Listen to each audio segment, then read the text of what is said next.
seen outside. What are you doing? Hi, Josephine. Look at me. Look at me. Hello. Where you going? Where you going? I think it's called Unaenda wapi? Repeat again. Watamu. Watamu. She's going to Watamu. Watamu. By the way, you're hitting the accent, the TH. You know what town? I am. Part of why I enjoy traveling so much is because you get to see a glimpse of people's lifestyles and share stories with others you wouldn't otherwise have met. But the majority of my experiences abroad consists of my memories of nature and how they made me feel. The sea reminds me that we're all connected because each and every sea merges into the next at one point. Mentally, we separate them to structure our world, but in reality, there is no end or beginning to them. Even the seas that are landlocked will eventually, with rain and condensation and clouds, unite with the others. The mesmerizing dance of the waves and the ebb and flow of the tides are reminders of this unending connection. It was incredibly calming to take a break from everyday life, from the hustle and bustle of Nairobi and the job applications. Sometimes we need to give ourselves a moment to just exist, to take a break from producing and forcing our bodies to complete to-do lists. The beaches in Watamu were amazing. It is such a paradise on earth. We visited during low seasons, so most places were near empty. I was surprised to see how many Europeans live down there permanently, mostly Brits and Italians. When the tide was low, you could walk out to these small islands or cliff formations and observe the crabs that thought they were hiding really well. The ocean water was so clean, even though this was just after a cyclone, so you can imagine what it looks like under normal conditions. Visiting Watamu was one of those moments of my life when I wish time would stop and I could relive the beauty over and over again.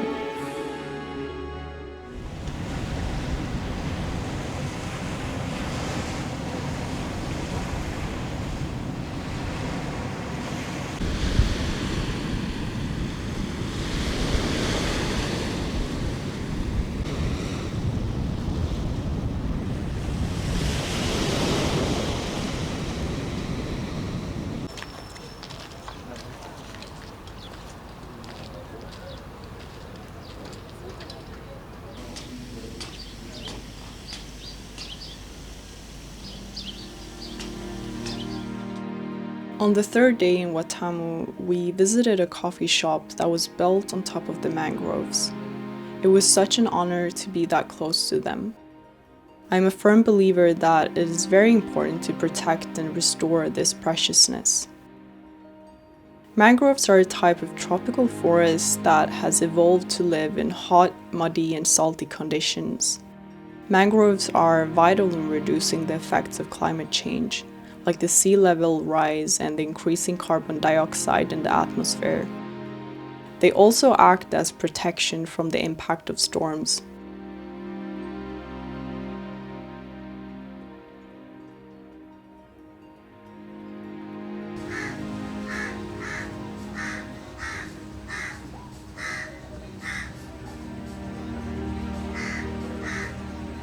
I've only once been this close to mangroves before, in Thailand 10 years ago, but at that young age I couldn't comprehend what a source of life they are and what a precious experience it is to be around them.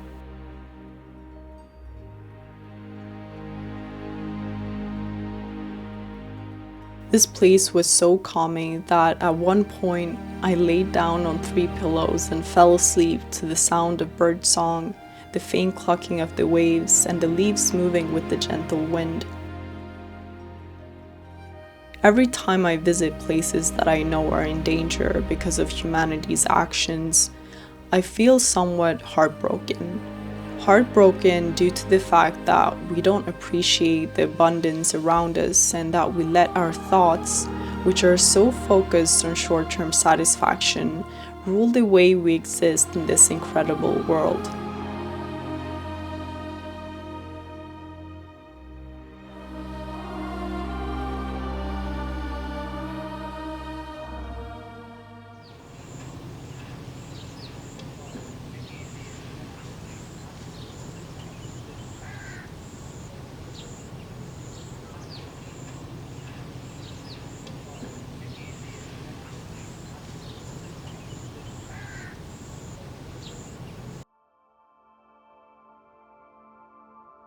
Malindi is sometimes called Little Italy due to its big expatriate Italian community.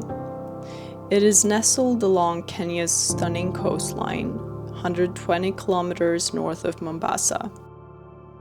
We only stayed for a day, and I was still recovering from a serious case of food poisoning and dehydration, but it was such a unique and cute little town. I wish I had filmed more so I could show you guys what the town itself looked like. Anyhow, I recommend visiting and exploring the place.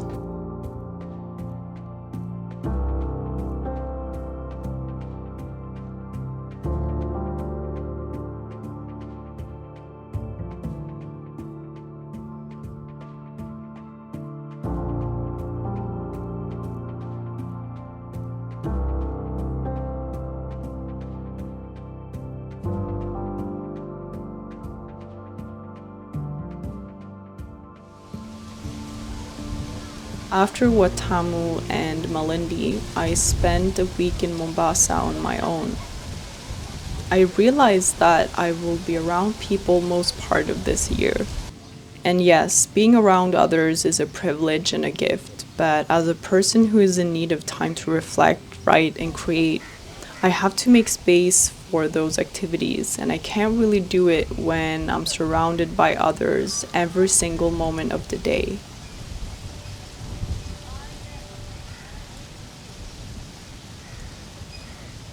Nature is very grounding.